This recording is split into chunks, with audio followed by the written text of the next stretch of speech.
Hello' student, কি খবৰ তোমালোকৰ? আশা কৰোঁ সকলোৰে খবৰ ভাল। আজি আমি আলোচনা কৰিম একাদশ শ্ৰেণীৰ গদ্য অংশৰ প্ৰথম অধ্যায়ৰ ধনৰ ব্যৱহাৰ পাঠটিৰ পাঠভিত্তিক প্ৰশ্নোত্তৰ আলোচনা কৰিম। এই পাঠটিৰ লেখক হ'ল সত্যনাথ বৰা। অতি চমু প্ৰশ্ন। প্ৰতিটো প্ৰশ্নৰ মূল্যাংক 1 নম্বৰ প্ৰশ্নটোলৈ চোৱা।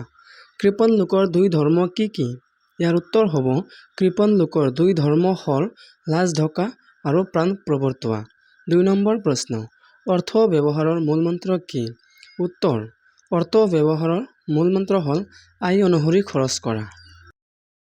ডিয়াৰ ষ্টুডেণ্ট, 3 নম্বৰ প্ৰশ্নটো মিষ্টেক হৈছে, অৰ্থাৎ 4 নম্বৰ প্ৰশ্নটো ৰিপিট হৈছে।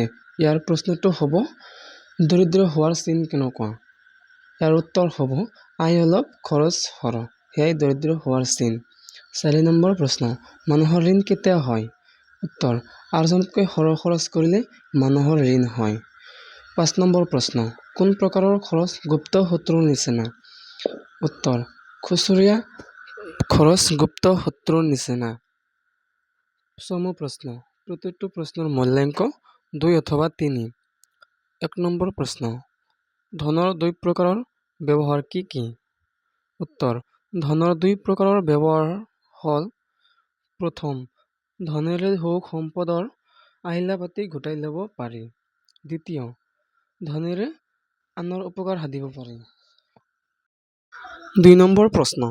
কৃপণ লোকে আন মানুহে ধন খৰচ কৰিলে কিয় সহিব নোৱাৰে? উত্তৰ কৃপণৰ বিবেচনাত ধনৰ মূল্য সৰহ, কামৰ মূল্য অলপ, গতিকে সি সৰহ কামৰ বাবে অলপ ধন যাচে বা মুঠেই নিদিবলৈ ফাঁকটি মাৰে। আন মানুহে ধন খৰচ কৰিলেও কৃপণে সহিব নোৱাৰে। কোনো মানুহে ডাঙৰ সকাম পাতি সৰহকৈ ধন ভাঙিবলৈ ওলালে সি তাত বিধি পথালি কৰে আৰু অনেক আঁসোহোৱা দেখুৱায়। সেয়েহে কৃপণ লোকে আনে ধন খৰচ কৰা দেখিলে সহিব নোৱাৰে। 3 নম্বৰ প্ৰশ্ন। লেখকৰ মতে কোন দুটা বৃত্তি ফলিওৱাৰ বাবে অলপ ধন লাগে? উত্তৰ দয়া বৃত্তি ফলাব লাগিলেও অলপ ধনো লাগে।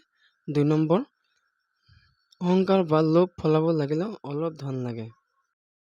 4 নম্বৰ প্ৰশ্ন। কি দুটা কাৰণত মানুহে কৃপণালি কৰে? উত্তৰ 1 নম্বৰ, কিছুমান লোকে ধন উভৈনদী কৰি পৃথিৱীত এটা খ্যাতি অৰ্জন কৰিবলৈ কৃপণালি কৰে। 2 নম্বৰ, কিছুমানে সন্তান সন্ততিলৈ ধনৰ এটা অক্ষয় ভাণ্ডাৰ বান্ধি থবৰ মনেৰে কৃপণালি কৰে। কৃপণ আৰু ধোঁৱাখুলিৰ মাজত থকা দুটা পাৰ্থক্য লিখা। উত্তৰ কৃপণ আৰু ধোঁৱাখুলিৰ মাজত থকা দুটা পাৰ্থক্য তলত উল্লেখ কৰা হ'ল। 1 নম্বৰ, কৃপণ লোকে ধন থাকিও খৰচ কৰিবলৈ টান পায়, আনহাতে ধোঁৱাখুলিয়াই আয়তকৈ ব্যয় কৰি বেছি ভাল পায়। 2 নম্বৰ, কৃপণে সদায় ধন সঞ্চয় কৰাত ব্যস্ত হৈ থাকে, আনহাতে ধোঁৱাখুলীয়া লোকে ধন ক্ষয় কৰাত উত্ৰাৱল। গতিকে ডিয়াৰ ষ্টুডেণ্ট, আজি তোমালোকৰ বাবে অসমীয়া বিষয়ৰ 1 নম্বৰীয়া আৰু 2 নম্বৰ প্ৰশ্নোত্তৰ কেইটা আলোচনা কৰিলোঁ। তোমালোকে ভালদৰে চাই যোৱা আৰু ভালদৰে পঢ়া শুনা কৰা। ধন্যবাদ। জয় আই অসম।